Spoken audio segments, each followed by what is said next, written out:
Hey everybody, I don't normally do this, but I need to give a warning on this one. The following stories are extremely dark, disturbing, and upsetting.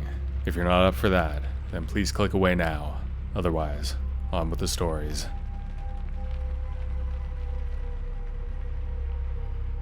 I feel like enough years have passed that I can finally talk about this. I can get through it now without breaking down. This story is about Crystal, my soul sister, and me, Becca. I met her in elementary school in about 1986. She was a quiet kid, and I was too. I think that's why we clicked so well. We became fast friends. She always got bullied in school, and I always tried to look out for her. I accidentally broke a boy's leg once when I shoved him for picking on her. Life got a little more complicated as we got older. Her dad was a functioning alcoholic, and her mom struggled with mental illness. Her brother was a piece of work who ended up doing some sketchy things to her and I. We were absolutely terrified to tell anyone, and the things that did happen to us really messed the two of us up. Even to this day, I'm still affected by it. Counseling has helped me come to terms with everything. In 1997, we were in 9th grade, and her mom got a new apartment. It had door locks and seemed to be safe. She was so excited and begged me to stay over. We were under the impression that her brother would not be there, and we had a great time. We dozed off probably around 11 p.m. Several hours had passed, and it was nearly 2:17 a.m. when I was startled awake. At first, I wasn't sure what the heck was happening, but then I realized that somebody was on top of me, hand clasped over my mouth, and a knife to my throat. It seemed like time had stood still. I completely disassociated and mentally blocked out what was happening. It was painful, and I wasn't strong enough to fight the person off. I was beaten and bruised. I played as if I had passed out. He must have been convinced, because I felt him walk away. I already knew in my heart what was happening next, and there was no way I was going to let him get to Crystal. I waited until his back was turned, and when he started to move on to her, I grabbed the butter knife off the dresser that we had previously used to prop open the window, while the pain and hurt I was feeling went into savagely jabbing and stabbing him. I got him about 7 times before I had the crap knocked out of me. The next thing I knew, I was being jolted awake by paramedics, giving me smelling salts. I felt the IV being jammed into my arm, and I remember hearing the medic tell me that we were safe. We were both going to be okay, and we'd be off to the hospital in no time. There was a lot going on around us the entire time. We were separated, and both had to have stitches. I was also extremely terrified that I was going to go to jail for jabbing him. I remember crying and apologizing. The cop looked at me as if she was going to bawl with me. She held my hand and assured me that had I not defended us, then we would not be here. He had admitted to saying that he was going to destroy us and do as much damage as possible. Court happened, and we both had to testify. He was sentenced to 16 years in prison and has had to register for the rest of his miserable life. We both received heavy therapy and counseling. High school rolled around, and I ended up at a different school than her, but she eventually came to my school in the 11th grade for a year. I was still her friend, but not as close. I couldn't talk about it, and I didn't want to think about it or even be reminded. I focused on school and work instead. I was working all the hours I could after school so I could buy my first car, a 1987 Buick Regal, souped up with slamming sounds. I also got my first place. I graduated top 15% with straight A's, as well as honors. Crystal and I drifted more and more apart over time. She had 2 kids and got married to some scumbag, and they made some bad decisions together. When I talked to her in 2002, she had lost custody of her 2 boys, and they got adopted out. I ended up having my own children, and moved out of state to get a fresh start. I went to college, became a certified nursing assistant, and then a phlebotomist. I became certified to give hospice care. In 2014, Crystal reached out to my parents because they were always good to her. She had another son by then. His name was Jesse. She was struggling a lot, and I let her back into my life. I moved in with her and took care of her boy. By this point, Crystal was heavily addicted to Xanax, methamphetamines, and painkillers. I get it. She needed to numb herself. She always went big and never felt numb enough. By Christmas of 2014, she was on a downward spiral, and I knew it would not end well. The last day that I got to be with her was January 5th of 2015. She asked me to watch her while she went to McDonald's. I returned 2 hours later, and she was messed up with no food. She was staying with her mom and her boyfriend at the time.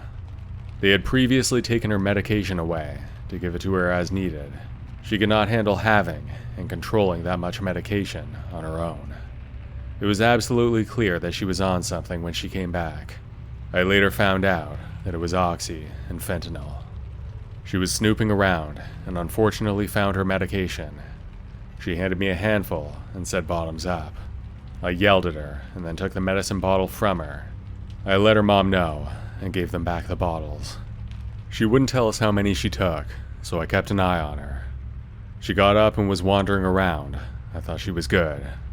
What I didn't know was that she took a large amount of narcotic pain medications, benzos, cold medicine, Adderall, and anything else she could find.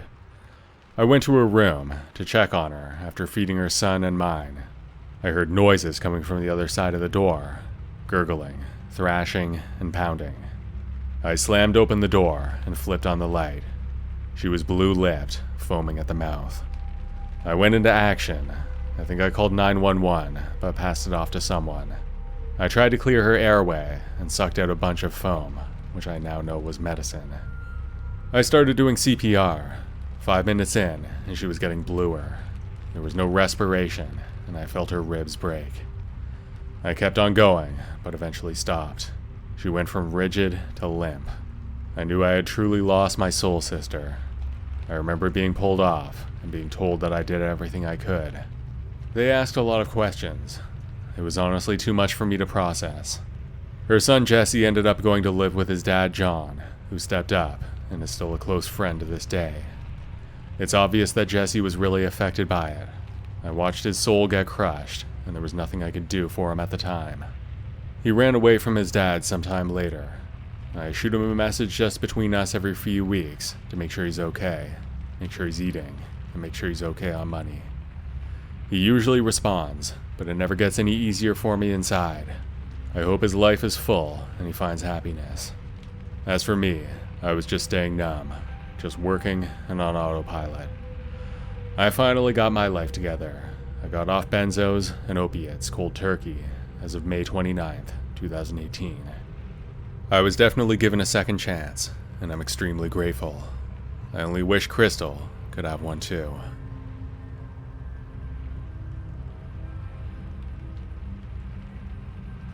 Our morning started just like a normal one. The three of us got up early. My fiancée Sammy and I sat down, drank our morning coffee, and chatted about our plans after work. He spent some time with our son, and then headed to work. I finished getting myself and my little guy ready for the day. I headed out to drop Jordan off at my granny's, which was about a 35-minute drive. We lived in Kenosha, Wisconsin, and Granny lived in Racine. I got to work by 6:30 a.m. and was working my double shift. At lunchtime, Sammy came into the restaurant to see his mom and I. He said he was supposed to work until 8 p.m., so I told him I'd get Jordan after work and meet him at home. It got busy, so I had to take some orders and do stuff. I remember him whispering, "Love ya, see you later." I smiled and then winked at him. That was the last time I got to see his handsome face, alive. 7 p.m. rolled around, and I got off work early. I drove to pick up our son, only to find out Sam had gotten out of work early as well. He picked up Jordan, trying to surprise me, I guess. We didn't have cell phones, not reliable ones anyway. It was 2003. My granny made a comment that Jordan did not want to go with his dad. She went on to tell me that Jordan threw an absolute fit when they were leaving. What stood out to her was that he was normally a very mild-mannered baby and adored his dad. For him to not want to go with him was extremely unusual. I then headed home, a little annoyed and tired. I was expecting to find the boys when I got back, but instead, I was met with an empty house. I think it was around 9 p.m., and they still hadn't arrived. I was considering going for a drive to see if they were by the lake or at my mom's place. I had gone to change clothes because I was filthy from work. I was walking down our hall when I heard the phone ring. I ran to it and picked up the receiver to hear Sammy's younger brother Robert yelling, "Becca, there's been an accident. You need to get to the hospital quickly." Before I could even leave, the phone rang again. It was Sammy's dad this time, who was at another hospital with him. The doctors had him stabilized momentarily. They were waiting on the arrival of Flight for Life so he could be transferred to a larger hospital in Milwaukee. Sammy's dad wanted to tell Sammy that he loved him because he personally didn't think he was going to make it through. He thought that Sammy would pass before I could even get there. His dad said our son was at another hospital and I needed to go there first. I could hear the medical equipment beeping, and I could hear a ventilator opening and closing as it was breathing for him. His dad had put the phone to Sam. I said what I needed to say and promised that as soon as I was done checking on our son, I would be right there by his side. I vaguely remember hanging up the phone receiver, trying to keep myself together because I still had our son to worry about. I drove to the hospital where our son was. I got there in about 5 minutes. I ran to the ER, and I saw a cop who I went to school with. Her name was Anne. Our eyes met, and she said, "Oh my God, Becca, I'm so sorry. I need you to please come with me, honey." She led me to a private room and asked me to have a seat. I don't remember if I sat or not. They informed me that my fiancé and son were hit head-on, and then they crashed into a guardrail. They were hit by a wrong-way drunk driver who had his wife, 2 kids, and dog in the car with them. Sam must have seen it coming, because he tried to swerve, but where can you go on a bridge that only has east and west lanes? Almost every bone in the right side of Sam's body was shattered, including most of his facial bones. Before she continued, we were interrupted by her radio. Her partner came over and responded. He stated that the driver had just passed. I felt my heart break, and the breath completely left my body. I fell to my knees weeping and yelling. Anne grabbed me and pulled me up to my feet and hugged me. She looked me in my eyes and took my hands. She told me I had to worry about my baby now. She gave me a few minutes to collect myself. She then led me to where my baby was. Our small 1-year-old son was covered head to toe in bruises and cuts. His left orbital socket area was swelling, and the tears coming from his eyes on that side were blood-tinged because part of his tear duct was torn by the broken bones of his orbital socket. His left leg was broken at the growth plate, and it was red with swelling with a piece of bone close to poking out of his skin. I was told the only thing left of the back seat was the small right corner where the car seat had been. Most of it had been ripped from around the baby, only leaving the front harness restraining him. Part of the sides and backs also remained. The impact from the accident was so hard that it shattered the baby food jars that were in the diaper bag in the trunk, and a blanket in the trunk was soaked in Sam's blood. The CDs shattered, and part of the CD player was actually in the trunk too. I was able to get a CD out of the broken player, and even got it to play. It stops playing at the chipped and cracked part, which is I Ain't Mad at Ya by Tupac. I thank God and the universe every single day for the guardrail working as it was intended. Had it failed, our car would have fallen 75 feet onto a busy train track. I'm also grateful for the love Sam had for our son. Even though Jordan was not biologically his, it didn't matter. He was there from the time I divorced my ex-husband, when I was about a month along, till he was cutting the umbilical cord. It didn't even matter that the blonde-haired, blue-eyed baby wasn't Hispanic. That was his son. It was an absolutely beautiful thing. It made Sam smile from ear to ear. You could see how proud he was. In the end, and in reading the incident report, the driver died on impact, and his wife had severe injuries. The driver had a blood alcohol content of over 2 times the legal limit. It seemed like it just happened yesterday, but this was June 21st, 20 years ago. Our son Jordan has grown up so fast. He's 21 years old now, and serving his 3rd year in the U.S. Army. His military occupation specialty is 15R. He mostly works on Apache helicopters, and is headed for his 2nd deployment. He married his high school sweetheart Jessica, back home here in southeastern Wisconsin, while on leave in December of 2021. They had a baby girl on July 26, 2023, Julia Rose.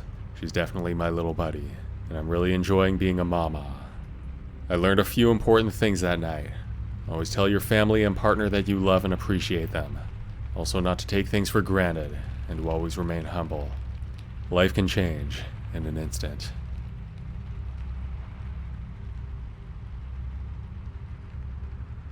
My name's Emma, and this happened to me 3 years ago. It all began with a friend of mine, Let's call him Andrew. He was a member of our small Protestant church. I can describe him as a very quiet young man. He constantly avoided eye contact with everyone. He also had a weird habit of hanging his head down and rubbing his fingers and hands if he was doing nothing. He was also a few years older than me, probably 25. I was 20 at the time. The weird thing about his age, though, was that he really didn't look 25 years old. He looked more like 18 due to his baby face appearance. As an affable type of girl, I befriended him in spite of him being socially awkward. I know what y'all are thinking, stranger danger, but he seemed harmless. I thought that he wouldn't hurt a fly, and that's where I was completely wrong. One day, I sat on a concrete bench in school, waiting for my next class. I then saw him shambling past me.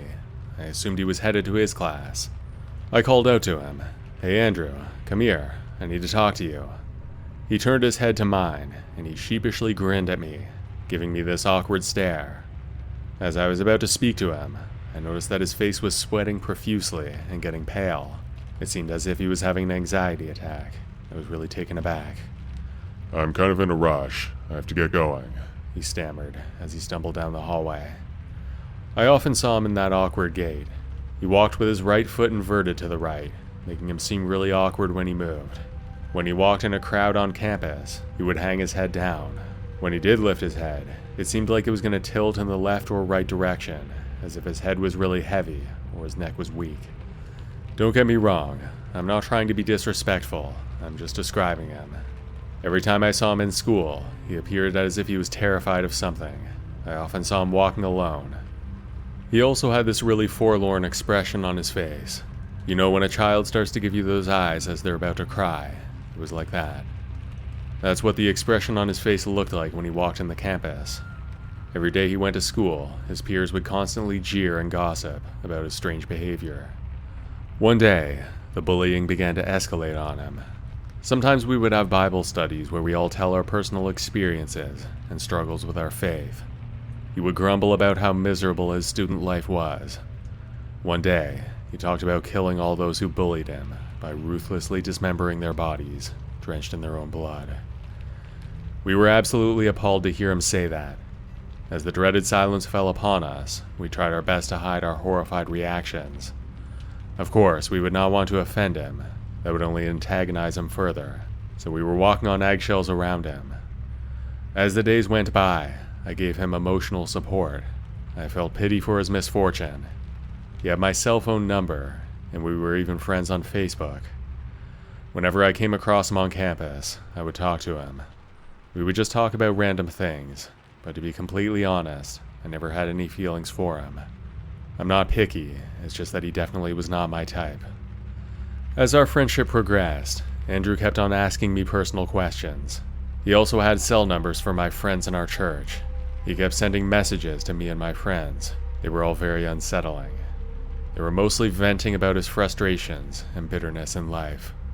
Some of them were creepy poems about how he wanted to torture, brutalize, and kill those who were mistreating him. He was obviously disturbed, to say the least. One afternoon, me and my friends were having a chat in our friend group on Messenger. He all of a sudden sent us pictures of Christian proverbs, but we all chalked it up to him being weird, since there was actually nothing sinister about it. It was just odd, in a seemingly harmless way. Also, every time he was upset about something, he would send unnerving messages to me and my friends. We eventually started to feel apprehensive about him. My friends immediately deleted and blocked his cell phone number. To make matters worse, on one occasion in our group chat, Andrew had a quarrel with one of my friends, who we'll call Leela. It was really unsettling. We have no clue why he was acting like that. He just belligerently began to rant in a group chat like a deranged madman. This is how the conversation went. Andrew began to rant. Bloody hell. Bloody hell. I'm getting sick of this damn life. Every single day you damn pigs torment me. I hope you all die and burn in hell. You damn spiteful, inconsiderate, superficial, selfish, hypocritical, judgmental hogs. The animosity that I bear towards all of you, how dare you? You pit of eternal slithering serpents, you arrogant swines. I'm gonna kill you all. There are no words to describe the anger and frustration I'm feeling right now. You are like a cancer to my health. You all make me ill. The toxicity of your spite. May God have mercy on you all. Hey, are you okay, Andrew? Leela asked, bemused. No, I'm not okay. I'm infuriated. He snapped. Okay. I'm just asking. Don't be too grouchy, Leela retorted. Don't be mad, Leela. I'm just frustrated, that's all, he said. After that, however, Andrew went berserk. He apparently mistook Leela's remark as an insult. Because of his seething resentment, he belligerently sent several angry emojis and stickers in our group chat. Red flags were screaming inside our heads. We wondered if he was insane or what. Me and my friends quickly left the chat group. After that ordeal, the minister removed him from our group. That's how unpredictable he could be. We decided to avoid him ever since, but he still kept talking to us. We really had no choice but to tolerate him. One day, I received several messages from him. There were at least 100 messages. They ranged from seemingly harmless questions like, "Hi, how are you?" to more alarming ones like, "Are you alone? Where are you? I know you're lying to me. You're a hypocrite. I know that." And ones like, "You're the only one who understands me. I love you. I know what you're thinking." The rest of his messages were creepy poems, vividly describing my beauty and how he developed such an infatuation for me. My stomach dropped as I was reading them. The vile feeling suffocated me. Revolted, I replied to him with the harshest remarks I could think of. It took him a while to respond, but he finally apologized. Needless to say, I never responded back to him after that. Andrew began calling me every single day. I was constantly receiving several messages, missed calls, and chat messages from him. All of it just begging and pleading for him to be friends with me again. I was panicking to the point that I burst into tears. I immediately blocked his cell number and Messenger. A few weeks passed, and nothing else happened. One afternoon, however, I felt really sorry for him. That's because after the whole ordeal, one of my friends told me that he was getting seriously ill because I was not responding to his messages. Apparently his life was in a downward spiral, as he was battling deep depression. Because of his declining physical and mental health, he was getting terribly emaciated, deprived of sleep, with dark circles under his sunken eyes, accentuating his gaunt features. I took pity on him, and was forced to swallow my pride. I tried to think of nicer things to say to him. I managed to type out a message saying, "I'm not the reason you're depressed. You're the only one causing that. You really need to stop tormenting yourself." Once I sent the message, I waited for him to reply. I waited for a few minutes, until those minutes turned to hours, and still did not receive a message from him. It suddenly dawned on me that he wouldn't bother to respond. That dawning realization exasperated me. I bitterly thought to myself, whatever, I'm not going to waste my time on this guy. Get lost, buddy. One Sunday night when we were in church, we were preparing for a sermon. He kept on approaching me and asking if he could talk to me. I just kept on ignoring him. Moments later, as I was teaching the children about the gospel on the balcony, I noticed that I had received a direct message from him. It said, "Can I please talk to you after the sermon?" I begrudgingly replied to him, "What is it, Andrew?" After the sermon, I confronted him. He was apparently intimidated by me, since he was only 5'1". I was towering over him at 5'4", and I was wearing heels, making me 5'6". My voice was so loud that it caught the attention of onlookers, including the concierge. He sheepishly asked if I was talking behind his back. I really didn't want to be confrontational, but he was already starting to irritate me. I began to insult him, but he wouldn't even respond. He just silently stood there, unable to conceal his shame. He simply hung his head. After that, one of our friends offered to drive us home. I was sitting in the passenger seat with my male friend, while Andrew was in the back seat with my other friends. Once we finally arrived at Andrew's place, he said goodbye to us. As he climbed down the SUV, he vigorously slammed the door shut. It was so loud that I felt my head shaking. Another Sunday night, I was on the balcony teaching the children. I looked over the railings, and below I saw Andrew exiting from one of the rooms in the lobby, apparently searching for me. After the sermon had ended, he approached me saying that he needed to talk to me. I curtly told him, "Not now, maybe next time." After that, I quickly exited and jogged across to the other side of the street. He kept following me saying, "Emma, wait, I need to talk to you, please. I just kept on ignoring him. I was then sitting with my boyfriend under an acacia tree, with him just constantly badgering my boyfriend to talk to me. I realized how absolutely pathetic he was. I finally agreed. I just wanted to get this over with. He began to rant on me. What the hell is your problem with me, Emma? Why the hell do you hate me? Because of you, I'm losing my damn mind. How dare you? I told him I didn't care. My rude remark must have provoked him, because he was now screaming at the top of his lungs. I'm getting tired of all your crap, you damn hypocrite, you phony, you liar. He lashed out at me. This was so unbelievable. I had never been so insulted in my life. Tears started to well up in my eyes. Our quarrel drew the attention of onlookers in the coastal park. I was really mortified. Once Andrew left, my boyfriend consoled me as a cry of anguish burst from my lips. Another night, he glared at me for the entire sermon.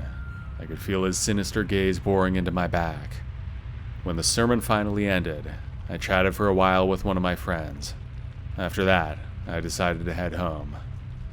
I first asked one of my male friends if he could drive me home, to which he agreed. As I was about to get to my friend's motorcycle, Andrew suddenly stood up screaming and pointing his finger at me. The rage in his eyes made my blood run cold. I was preparing myself to fight back, ready to lash out at him. I'm also well trained with martial arts, so I wouldn't have any trouble fighting him if I needed to. Unfortunately for me, my friends began to physically restrain me with all the strength they could muster. I demanded they let go of me, but being good friends, they held tight. I was beginning to sob. As my friends were starting to release me, I then insulted him by saying that he's sick in the head. After that, I went sobbing and wailing uncontrollably the whole drive home. I kept on trying to forget it, but it never left my troubled mind. I spent my days bawling in my bedroom ever since that psycho tormented me. I was in constant emotional pain due to his emotional instability. After that night, I asked my friends what happened to him. It turns out that my friends, including the pastor and minister, tried their best to counsel Andrew. Of course, they warned him that if he ever tried to do anything again, then he'd be expelled from the church. Every time there's a Bible study, our minister sets up a separate schedule for both of us. He can attend as long as I'm not present. However, there's one event at the church that he still asks to attend, despite my presence. The minister pondered for a moment before replying. He finally agreed, but on one condition. He has to stay away from me. Andrew was elated and assured the minister that he would be on his best behavior. I was not happy about that, especially after what happened that night. Remembering the torment that I suffered from that pessimistic sociopath makes me ill. As the days went by, we often avoided each other as if we never existed. I would never ever want to talk to him again. Try to be very careful who you talk to. You just don't know who is a sociopath. And to you, Andrew, I hope you get the help that you desperately need.